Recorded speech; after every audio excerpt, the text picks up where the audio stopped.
Hello, and welcome to Reading Passages from Shelby and Shosha.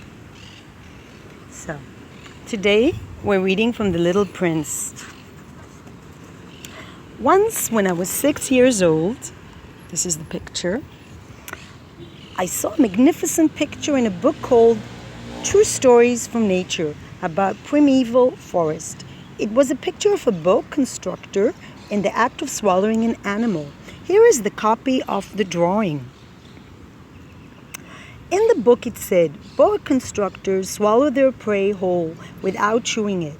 After that, they were not able to move, and they sleep through the 6 months that they need for digestion.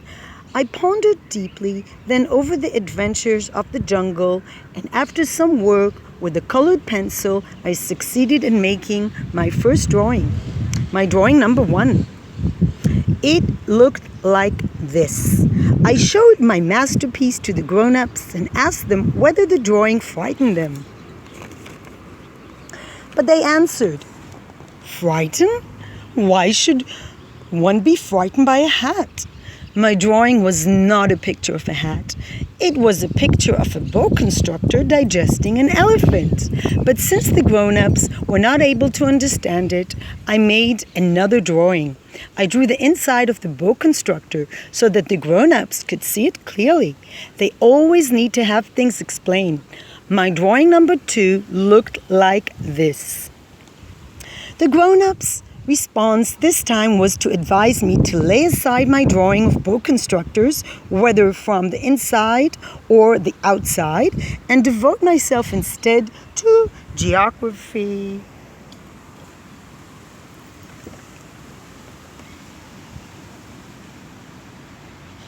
history, arithmetics, and grammar.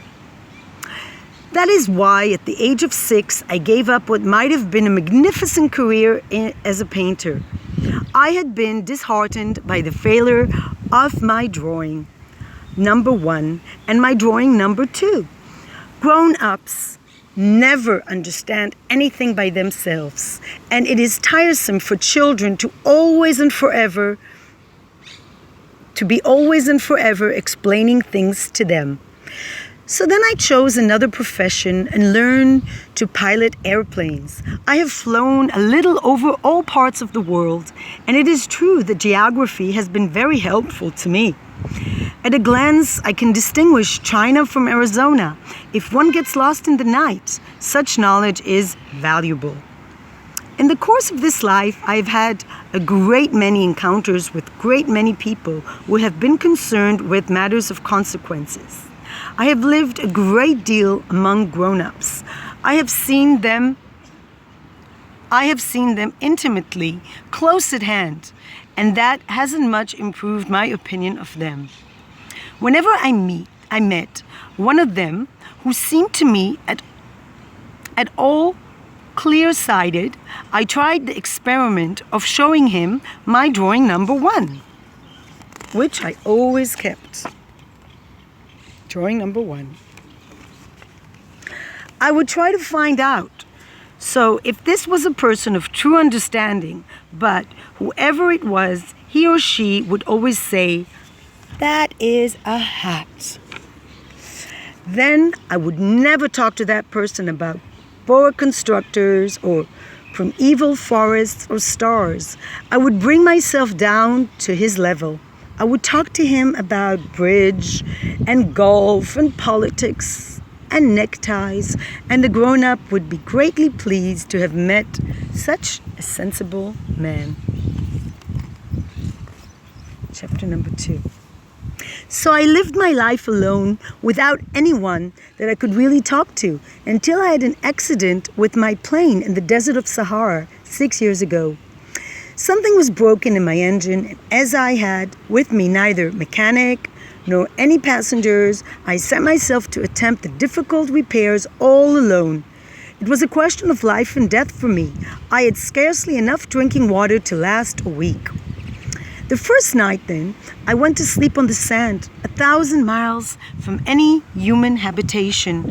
I was more isolated than a shipwrecked sailor on a raft in the middle of the ocean.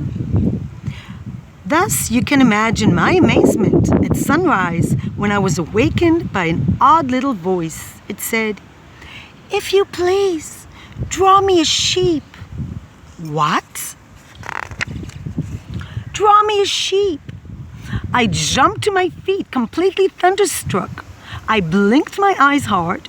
I looked carefully all around me, and I saw a most extraordinary small person who stood there examining me with great seriousness. Here you may see the best portrait that later I was able to make of him, but my drawing is certainly very much less charming than its model. That, however, is not my fault. The grown-ups discouraged me in my painter's career when I was 6 years old, and I never learned to draw anything except boas from the outside and boas from the inside.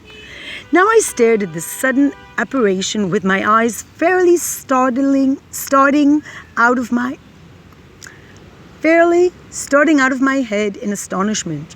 Remember, I had crashed in the desert 1,000 miles from any inhabited region, and yet my little man seemed neither to be straying uncertainly among the sands, nor to be fainting from fatigue or hunger or thirst or fear.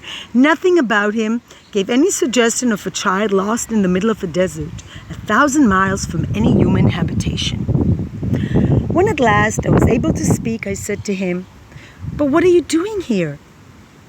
And in answer he repeated, very slowly, as if he was speaking of a matter of great consequences, "If you please, draw me a sheep." When a mystery is too overpowering, one dare not disobey. Absurd as it might seem to me, 1,000 miles from any human habitation and in danger of death, I took out of my pocket a sheet of paper and my fountain pen. But then I remembered how my studies had been concentrated on geography, history, arithmetics, and grammar, and I told the little chap, a little crossly too, that I did not know how to draw. He answered me, "That doesn't matter. Draw me a sheep." But I had never drawn a sheep, so I drew for him one of the two pictures I had drawn so often. It was that of the boa constrictor from the outside, and I was astonished to hear the little fellow greet it with, "No, no, no, I do not want an elephant inside of boa constrictor. A boa constrictor is a very dangerous creature, and an elephant is very cumbersome. Where I live, everything is very small. What I need is a sheep. Draw me a sheep." So then I made a drawing. He looked at it carefully, then said, "No, this sheep is already very sickly. Make me another." So I made another drawing. My friend smiled gently and indulgently. "You see yourself," he said, "this is not a sheep, this is a ram. It has horns." So then I did my drawing over once more, but it was rejected too, just like the others. "This one is too old. I want a sheep that will live a long time." By this time, my patience was exhausted because I was in a hurry to start taking my engine apart. So I tossed off this drawing. Then I drew out an explanation with it. "This is only his box. The sheep you asked for is inside."